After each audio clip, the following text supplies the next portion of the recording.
nhớ rồi này trồng phi như đó để nó chơi ấy cởi theo bây giờ một thân rồi là phun đá đó đi đen hàng nữa thì khi mà cho bé một thân rồi đó tao hai giống rồi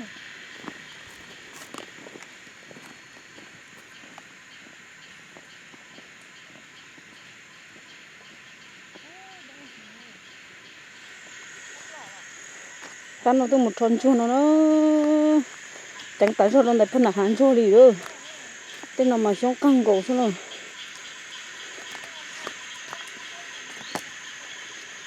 cái phế đồ mua chỉ tàu tủ đi nữa chỉ có cho nữa cá mà không có cái gì sao không phải không mà phải chia cái như là chế cái bò nó cá qua đi cái nó máu là chế cái ghét ta thì tốt trong thôi đó nè mà mua này nè cũng một tấn nọ có cái tiêu mua cũ là nó thêm thon to như bao nhiêu như bao nhiêu nha cái to hắn chùa cái xí cái nhà bao nhiêu cái chỉ cái mà nó xinh xinh à chẳng có nghĩa trâu xéo mà đấy chỉ cái mà xí không nó xí to mà mua chéo nó không bỏ tầm này có bỏ đua tham đua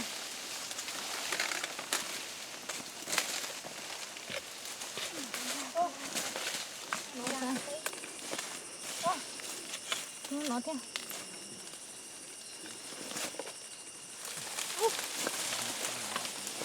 nó không được đâu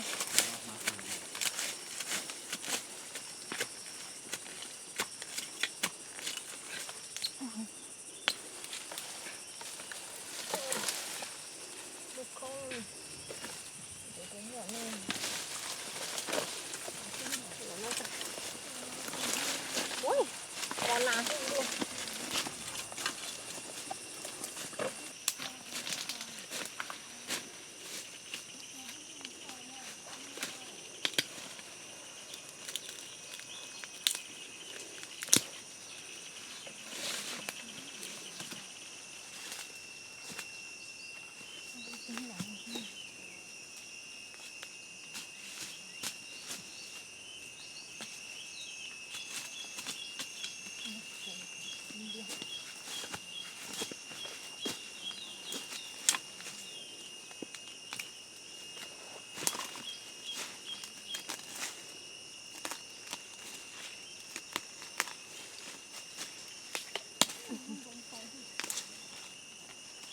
nó lú lú xem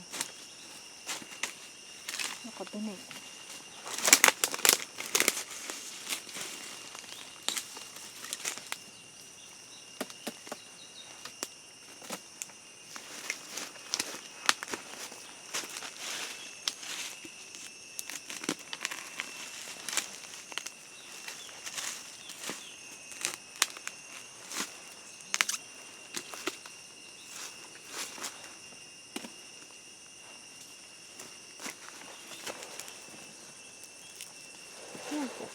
thật to như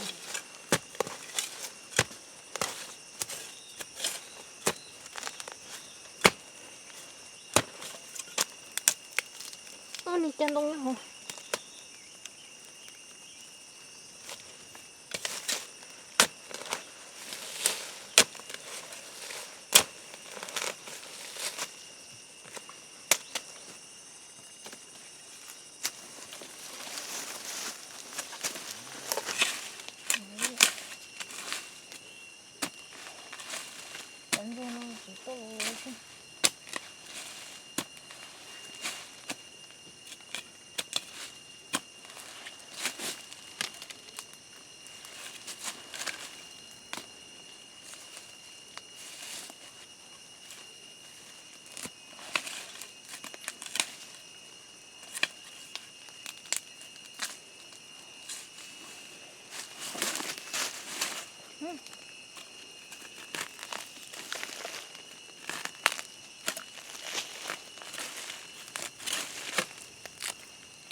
Cho nó tự luôn rồi.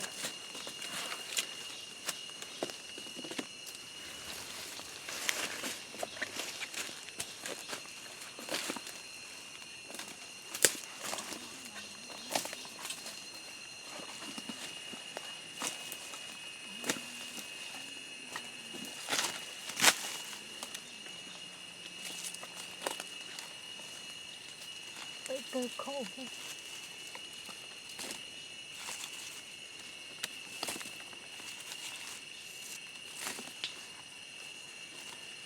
Lúc này lúc là ta liền. Đánh này ta liền luôn. Lúc mà trông món kia này tôi phải lón ra đúng là ta. Vậy mà lôi lùa cái ít thêm mùa. Chay gì rồi.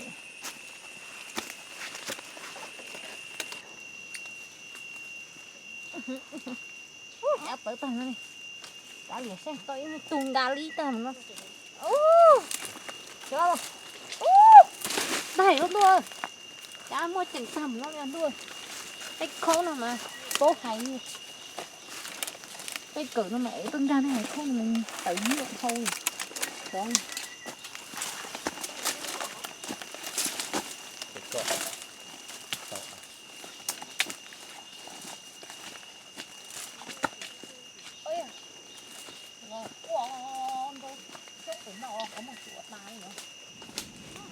Rồi nó cũng bên chua rồi. Nó tỏ non chua. Tôi bên chua này nó. Bố hạ nó bị mà mua cơn cầu. Ủa cơn chú nó bị sư. Đầu cơn rồi xuống đầu cơn tên nó. Rồi xuống rong câu cơ. Nếu muốn chỉ mẹ thì chỉ mà nếu tua cơ này rong cơ thế.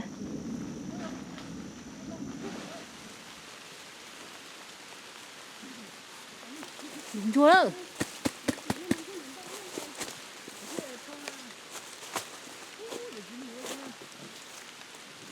Gỡ này chỉ là thọ bé nó tao lên tao. Thọ chị ta liêu. Đúng chưa đâu. Hả chị ơi. Nó đâu ta liêu. Chú ăn chưa? Đúng chưa đâu. Chế ơi, tôi đúng giấy tao luôn rồi. Cú tông tao chờ á, ấy chỉ tông giấy tỏ. Gì đấy?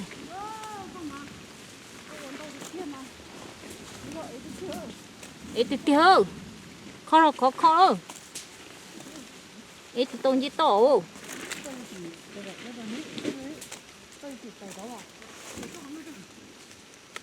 Ô ta cũng một tiếng cầu bè cũng ai ở luôn líp lon thoát ta này là không được ta này à không được ta toàn đi nữa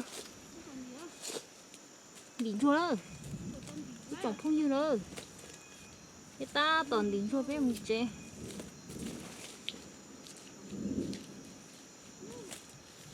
muốn chua cơn cầu đi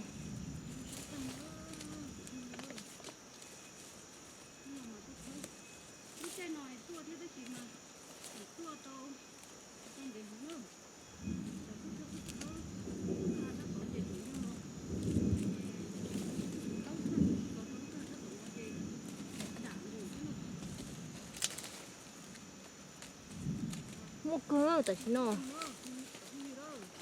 đủ giấy tao dù lọ chị bé nó chẳng đông bé mua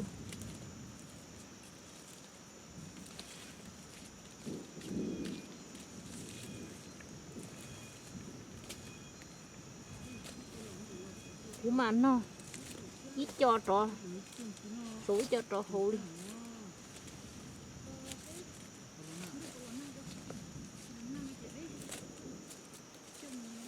cho sát tao mà đến đây thì xí nó lo cơ thì xí xuống mà lo rồi cho sát tao nó mà nữa và mẹ ai xứ thì xí nó to nó đau thế họ lú thế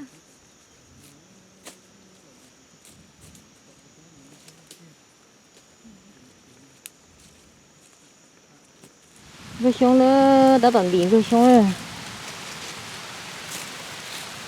đủ lỗ nà thế đâu thế nào mà bé cứ sao người ta tỏ xí rồi đỉnh luôn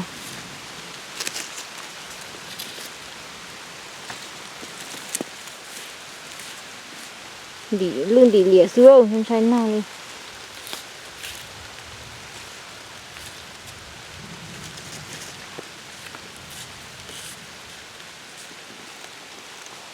đi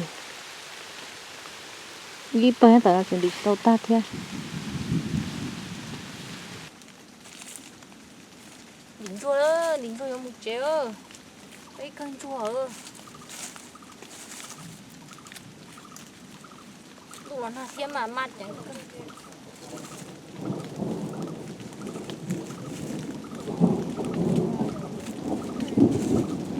cái này nó tổ cho cà phê tổ cho thêm hạt trào tổ nhà địa luôn